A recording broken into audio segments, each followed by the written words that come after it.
Olá, é bom estar com vocês. Meu nome é Cláudia Barros Portocarreiro, sou promotora de justiça no estado do Rio de Janeiro, professora de Direito Penal há 18 anos, mesmo tempo em que eu sou promotora de justiça, porque sempre gostei de dar aula. Na verdade, dou aula desde os 17 anos de idade, quando dava minhas aulinhas de inglês. Durante muitos anos, eu dei aula de inglês por 10 anos na minha vida, dei aula de inglês, e, portanto, são aí 31 anos de magistério no total.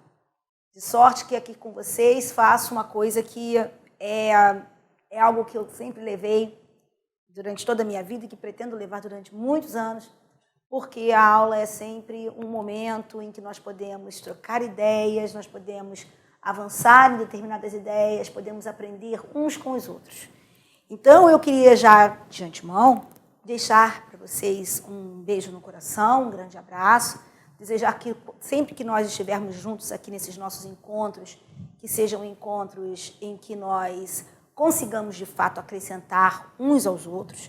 Deixar para vocês também o meu e-mail para contato pessoal, para que vocês esclareçam dúvidas, para que nós consigamos aí bater um papo, que é o claudiamprj@hotmail.com, tá certo?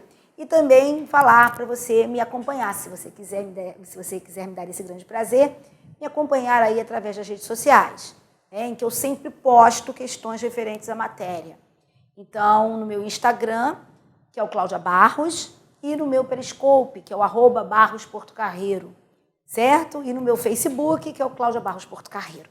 Sempre coloco lá dicas de estudo, faço lives, enfim, para que nós consigamos aí trocar essas ideias, como eu disse a vocês. Bem, o nosso tópico de hoje aqui, a minha aula de hoje, dirá respeito à questão da infração penal, dirá respeito à diferença entre crimes e contravenções, dirá respeito a conceito de crime, o conceito analítico de crime. Vejam bem, quando nós falamos de crime, nós estamos falando de uma infração penal. Quando nós estamos falando de uma infração penal, nem sempre estaremos falando de crime, certo? Por quê? Porque, a rigor, a nossa infração penal pode ser um crime, pode ser uma contravenção. A infração penal ou é um crime ou é uma contravenção. Nós não temos, a exemplo do que acontece em outros países, nós não temos um conceito intermediário. Ou seja, existem países em que nós temos os crimes, nós temos os delitos e nós temos as contravenções. No Brasil, não existe essa categoria intermediária que seria o delito, que estaria ali no meio termo entre o crime e a contravenção. Não. Quando nós aqui no Brasil nos referimos a delito, nós estamos falando, em verdade, de crime. Porque aqui se usa a palavra delito como sinônimo de crime. Então, só para que nós nos situemos agora nesse primeiro momento, vamos falar que seria assim mais ou menos. Vamos lá. Olha, me perdoem aí, as infrações penais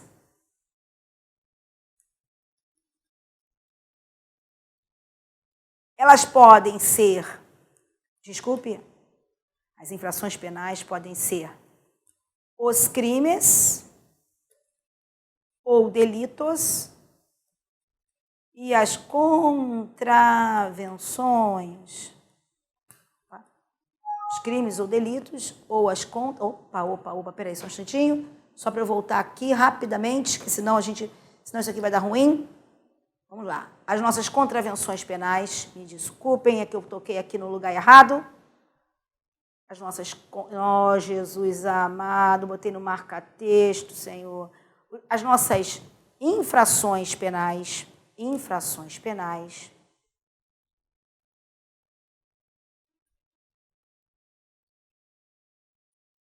são os crimes e as contravenções.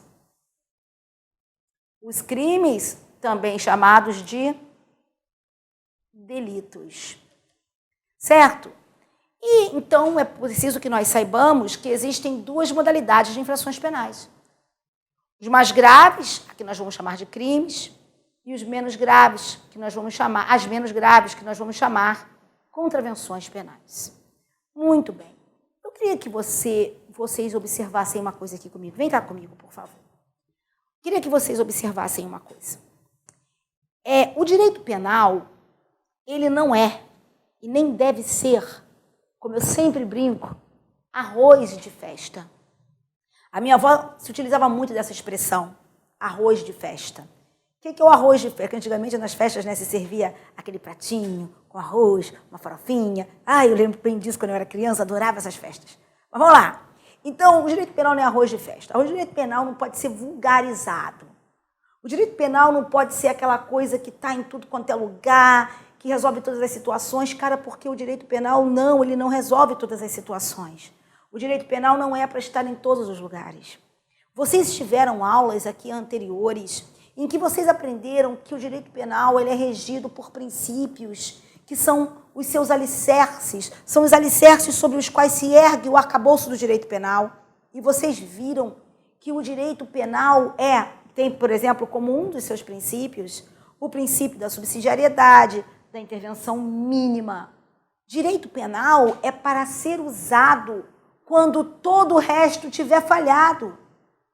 Direito penal é para ser usado quando aquela conduta, ela, embora repelida no âmbito do direito administrativo, embora caracterize um ilícito civil, as sanções administrativas, as sanções civis não se fizeram eficazes para seu combate, para sua repressão. Aí, sim, e só aí é que eu chamo direito penal. É nesse momento que eu devo me agarrar ao direito penal. Olha aí só, direito penal, tudo deu errado, agora é contigo. Então, o direito penal é a mais incisiva das intervenções estatais sobre as nossas vidas. O direito penal nos tira aquilo que nos é mais caro na vida. Tangencia não, toca naquilo que é o mais caro da nossa vida, que é a nossa liberdade. Eu nunca mais esqueço que uma vez, fazendo um júri, eu durante aquela sessão plenária, eu estava convencida de que deveria pedir, né, a absolvição daquele réu. Um exemplo que eu quero dar para vocês. Estava convencida de que eu só dormiria tranquila naquele dia se eu pugnasse pela absolvição daquele réu. E eu lembro que o advogado, na hora que falou, eu fiz lá a minha, que não foi acusação, né? Fiz minhas palavras, sustentei a minha teoria, pedi de antemão a absolvição. Aí o advogado foi falar. E na hora que o advogado falou, o advogado, ao fazer a sua defesa, disse: os senhores, por favor, queiram lembrar que o direito penal toca no segundo mais importante bem das nossas vidas, que é a nossa liberdade. Primeiro é a nossa vida, depois é a nossa liberdade. E eu lembro que eu falei assim: doutor, o senhor me permitiria uma intervenção? E ele disse: claro, doutora, por favor. E eu falei assim: vou discordar de Vossa Excelência. Vou discordar porque a liberdade não é o segundo maior bem. Para mim, meu maior bem é a minha liberdade. Porque de que adiantaria a minha vida sem liberdade? Que loucura, vida sem liberdade. Vida sem liberdade não é vida. É passagem por aqui. Concordam?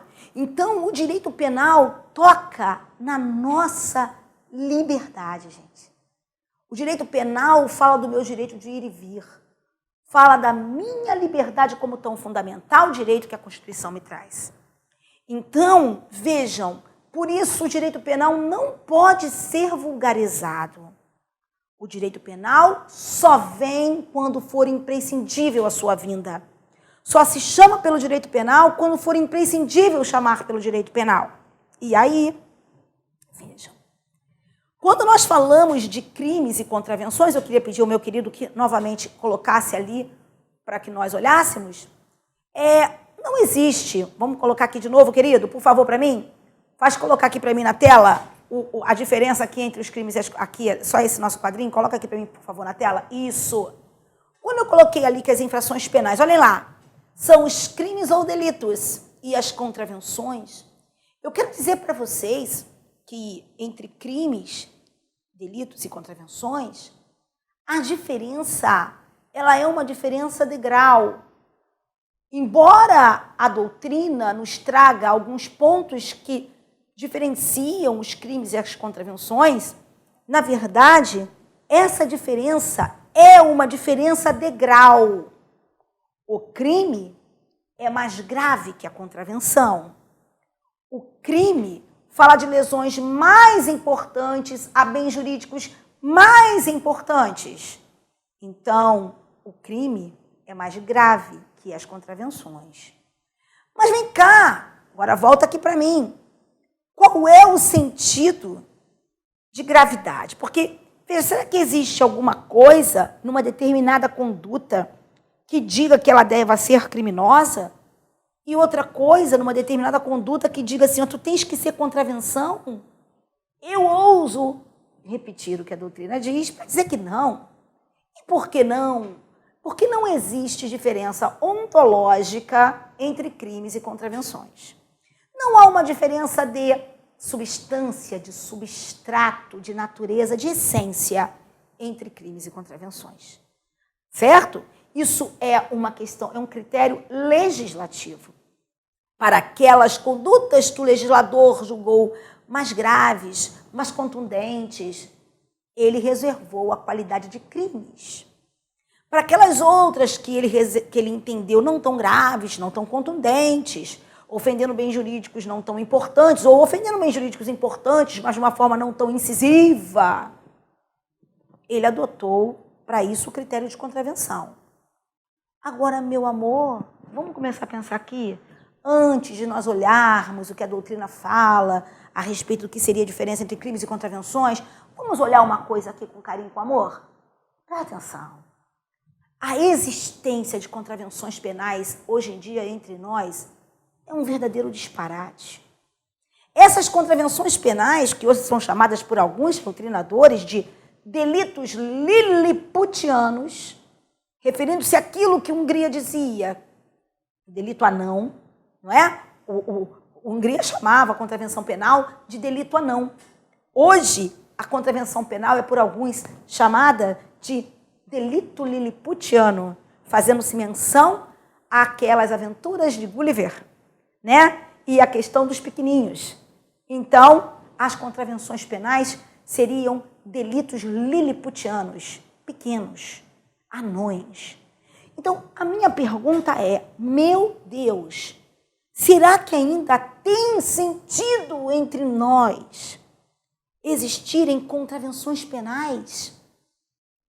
E isso nos faz pensar sobre um monte de coisas.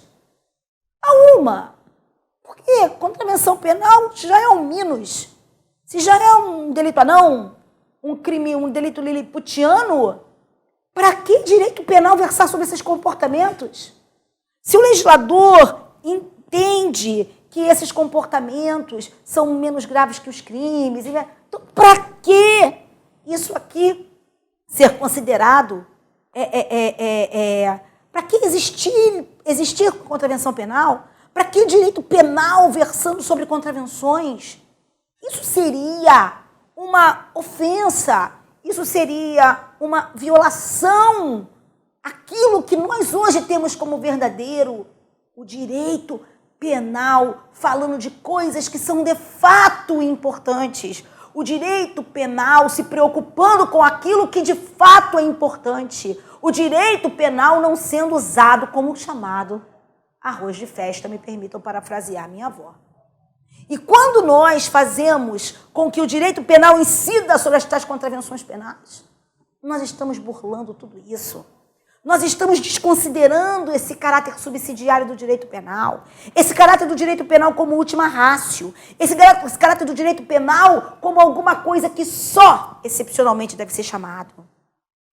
E quando nós não visualizamos isso, quando nós não conseguimos visualizar isso, nós trazemos problemas absurdos para a sociedade, como, por exemplo, quer ver a pior coisa, gente? Olha só, a pior coisa que existe é alguma coisa existir e dizer que se for praticado vai acontecer isso, isso e aquilo, e as pessoas estarem ali diante daquilo, vendo que aquilo existe e que aquilo que se diz que se fará, se aquilo existir, não existe. Deixe-me trocar em miúdos.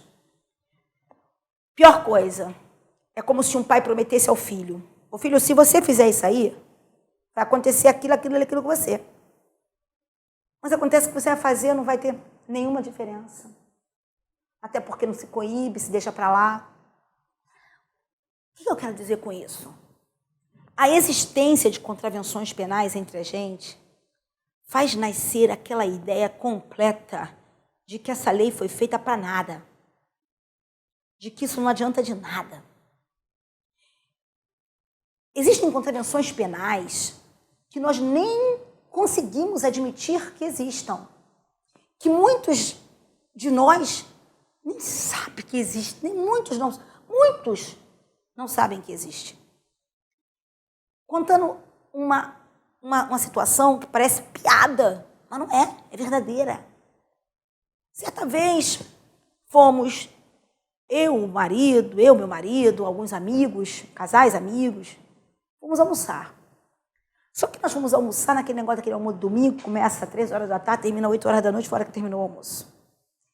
E, na verdade, fomos lá, pedimos o nosso prato principal, mas tinha gente que não estava ali para almoçar. Tinha gente que estava ali para o quê? Tomar sua birita, tomar sua caipirinha, sua caipivódica, sua cervejinha e bater papo. Muito bem. Um amigo nosso, já completamente embriagado, a mulher dizia: fulano, vamos embora, fulano. Fulano, vamos embora, fulano. Para de beber, fulano. Quero ir embora, fulano. Quero ir embora, fulano. Quero ir embora, fulano. E ele... Peraí! Aí pedia mais uma caipivódica, mais um não sei o quê, mais não sei o que lá. E até que a mulher falou assim: gente, ele está completamente embriagado. Como é que eu vou embora com ele completamente embriagado? Ainda vamos ter que descer isso aqui. Que era uma estrada que nós teríamos que descer, uma serra, enfim. Aí, nossa, essa conta não acaba. A mulher dele falou: eu tô ficando apavorada, eu não consigo dirigir à noite, eu tô ficando apavorada. E aí eu virei para o garçom, mas virei séria. Falei assim para o garçom: senhor, eu quero pedir um favor ao senhor, que o senhor não sirva mais bebida para esse rapaz. Se o senhor servir bebida para esse rapaz, eu vou chamar a polícia, o senhor vai ser levado para uma delegacia, onde o senhor vai assinar um termo, onde vai ser lavrado um termo circunstanciado, o senhor vai assinar um compromisso de comparecimento ao juizado especial criminal, porque o senhor está praticando uma contravenção. Aí ele: para a delegacia eu, senhora? Sim, para a delegacia o senhor. Mas, senhora, o que eu fiz? Eu falei assim: meu querido, você está servindo bebida a bêbado. Nisso, meu marido olha para minha cara como que disse: ela não pode estar falando sério. É óbvio que eu estava só tentando resolver uma situação, né? E depois eu expliquei isso para o garçom. Senhora, mas isso é crime? Então eu pratico tudo quanto é garçom no Rio de Janeiro pratica crime, senhora? Eu falei assim: não pratica crime, não pratica contravenção. Aliás, a Lapa devia fechar. Porque, já pensou se fosse aplicar isso? Queridos, está previsto. Eu quero só fazer aqui um adendo. É óbvio que eu chamei o garçom, falei: senhor, de fato, isso é uma contravenção penal. Então eu peço ao senhor que o senhor não mais sirva esse meu amigo, porque nós estamos numa situação complicada. Eu só fiz aquilo na frente dele para que ele tivesse para que ele se tocasse que ele poderia prejudicar o senhor. Aí ele: pelo amor de Deus, minha senhora, pensei que a senhora fosse me levar presa. Eu falei: não, preso. Eu falei: não, em absoluto. Agora, escute, aquele homem estava praticando uma contravenção penal. É óbvio que ele nem sabia disso, tá? É óbvio que ele nem sabia, isso é questão que nós vamos ver mais para frente, quando nós estivermos estudando a questão do conhecimento da ilicitude. É óbvio que ele não desconhecia a ilicitude, porque se fosse assim, ele não poderia, ele que todo dia vê uma porção de gente servindo bebida bêbado, ele jamais poderia imaginar que servir bebida alcoólica a uma pessoa que já está bêbada é contravenção. Agora eu te pergunto, isso não é alguma coisa que traz perplexidade? Eu aposto que de todas as pessoas com quem eu estou falando nesse vídeo, a grande maioria não saberia. E isso nos traz uma situação vexatória. Porque, cara, se isso é alguma coisa que interessa ao direito penal, eu não poderia ter aquele tratamento condescendente, ele não poderia deixar de saber. Entendeu? Por que eu digo que ele não poderia deixar de saber? Por favor, é porque aquilo ali teria sido efetivamente aplicado, ele já teria visto isso sendo aplicado outras vezes, ele certamente saberia que a lei não quer. Ou então, em outras situações, como, por exemplo, nós temos que passar por pessoas apontando bicho no meio da rua. Quantas e quantas vezes eu já passei por um apontador de bicho no meio da rua? Tu imagina só o que vai acontecer comigo se toda hora eu passar por um apontador de bicho e disser assim, ó, vamos para a delegacia, contravenção penal. E aí a gente vê que não acontece nada, a polícia não coíbe, a sociedade não tem isso como importante, certo? As autoridades não coíbem, ninguém faz nada. Então, isso acaba sendo vexatório para a gente. Isso acaba sendo para a gente um motivo de chacota. Isso acaba sendo para a gente uma demonstração de que é uma lei que não serve para nada. Por isso, me recordo das palavras do secretário de Segurança Pública do Rio de Janeiro, uma vez, que disse assim, olha só, eu acho que as autoridades devem se posicionar com relação a isso, porque ou o jogo do bicho é transformado numa conduta criminosa para que se reprima, ou acaba isso de uma vez, tira isso de uma vez das contravenções penais. O que não pode acontecer é nós ficarmos nessa situação, porque pegar todo um efetivo policial para coibir jogo do bicho não vai adiantar nada, porque não vai dar em nada. Eu tenho coisas muito mais importantes para sair por fora. O tráfico no Rio de Janeiro está bombando, os crimes no Rio de Janeiro estão se multiplicando. Eu vou pegar todo o meu efetivo, vou colocar para reprimir jogo do bicho? Então, das duas, uma. Ou transforma, quer dizer, vou fazer isso tudo para colocar no jogo do bicho para não dar em nada? Isso que ele quis dizer. Então, ou eu coloco essa porcaria como conduta criminosa, para que se faça repressão como se tem que fazer, tira essa porcaria daí. E, com essa máxima velha, pelo menos na minha opinião, não sei dos senhores, não sei dos meus queridos que aqui assistem, ele está certo. Ele está certo. Isso demonstra que as contravenções penais, elas são, hoje, as contravenções penais são uma afronta. Do jeito que elas são tratadas na legislação penal brasileira, elas são completamente afrontosas ao princípio repito, da intervenção mínima. Para quê? Para que elas? Para que elas existem? Ou você pega aquilo ali e transforma em crime, como, por exemplo, aconteceu. Ó, preste atenção. Porte de arma. Até 1997, era conduta meramente contravencional. O legislador disse, não, cara, isso aqui tem que ser criminoso, porque esse negócio de porte de arma está ficando sério aqui. Outra, é a questão dos maus tratos aos animais, que antes estava previsto no artigo 64 da Lei de Contravenções Penais como conduta meramente contravencional. Hoje está previsto como conduta criminosa no artigo 32 da Lei Ambiental. A questão de soltar balão, que era conduta meramente contravencional e hoje está previsto como conduta criminosa no 42 da Lei Ambiental. Então, vocês vejam que há diversos comportamentos que estavam antes na Lei de Contravenções Penais e que hoje se reputam muito mais graves, porque, veja, em 1940, quando se pensava de animais, não se tinha noção que se tem hoje de proteção aos animais. Sabe? Em 1940, quando se pensava de balão, o balãozinho era aquele balãozinho pequenininho, aquele balãozinho da festa junina, aquele balãozinho japonês. Não eram aqueles grandes balões que acabaram provocando incêndios em matas e florestas. Então, caramba, olha, isso tem que ser coibido de uma forma mais contundente. Vamos colocar isso aqui como conduta criminosa. Certo? Então, houve uma mudança de percepção estatal que transformou essas condutas em condutas criminosas. Então, é preciso que nós saibamos o que nós queremos enquanto sociedade, né? Porque manter as contravenções penais, além de ser, na boa, uma afronta aos princípios que eu aqui citei, acaba por desmoralizar o próprio sistema.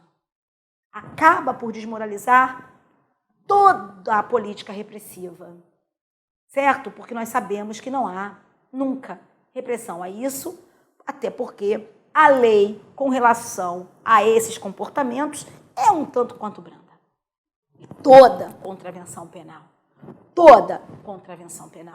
ela está prevista como infração penal de menor potencial ofensivo. E estar prevista como infração penal de menor potencial ofensivo traz muitas implicações, não é? Por exemplo, se nós estivermos tratando disso, nós temos que lembrar que, por exemplo, elas serão sempre passíveis ali de transação penal, não é? Serão sempre passíveis ali de uma suspensão condicional. Conseguir uma condenação de alguém por contravenção penal, meu amigo, tu vais ter que dançar uma tarantela. Porque vai ser difícil. São tantos, mas são tantos. São tantas, as possibilidades antes de se ter uma condenação por contravenção penal, que ter uma condenação por contravenção penal com a imposição de uma pena, meu amigo, vai ser bastante difícil. Tá certo? Por todos os fatores que existem quanto à repressão e ainda com relação aos institutos jurídicos que podem ser aplicados quando nós estamos falando de contravenções penais. Certo? Por isso, não tenho medo de dizer que elas afrontam, sim, esses princípios e, portanto, sou defensora da ideia de que as contravenções penais deveriam ser banidas do ordenamento jurídico brasileiro. Se não precisa ser crime, se não é tão grave para ser crime, na boa. Então, que sejam considerados meros ilícitos civis. Porque, ou, repito, se considera que aquele comportamento é grave, o suficiente para merecer a intervenção penal, ou melhor, para ser uma matéria tratada pelo direito penal, ou se entende que não é tão assim e que não precisa de direito penal para isso. Tá bom? Muito bem. Quero lembrá-los que as contravenções penais, elas não apenas estão previstas na Lei de Contravenções Penais. Se vocês abrirem aí o Código Penal de vocês, né, nosso Estatuto Penal Repressivo, nós vamos encontrar que as contravenções penais estão previstas aqui, ó. Meu Deus, me ajude. No decreto, vamos lá. Lei das Contravenções Penais. É o Decreto-Lei 3688, de 3 de outubro de 1941. Tá certo? Então, é uma lei de 41. E essas contravenções penais, elas não estão todas aqui. Ou seja, as contravenções penais existentes no ordenamento jurídico brasileiro não estão todas concentradas no Decreto-Lei 3688. Nós temos contravenções penais fora do decreto. Como, por exemplo, nós temos a contravenção penal referente ao jogo do bicho, que, na verdade, não está na Lei de Contravenções Penais. Está no Decreto-Lei 6259, de 1944, que fala sobre a questão das contravenções referentes às loterias clandestinas. Então, repetindo, o Decreto-Lei 6259, de 44.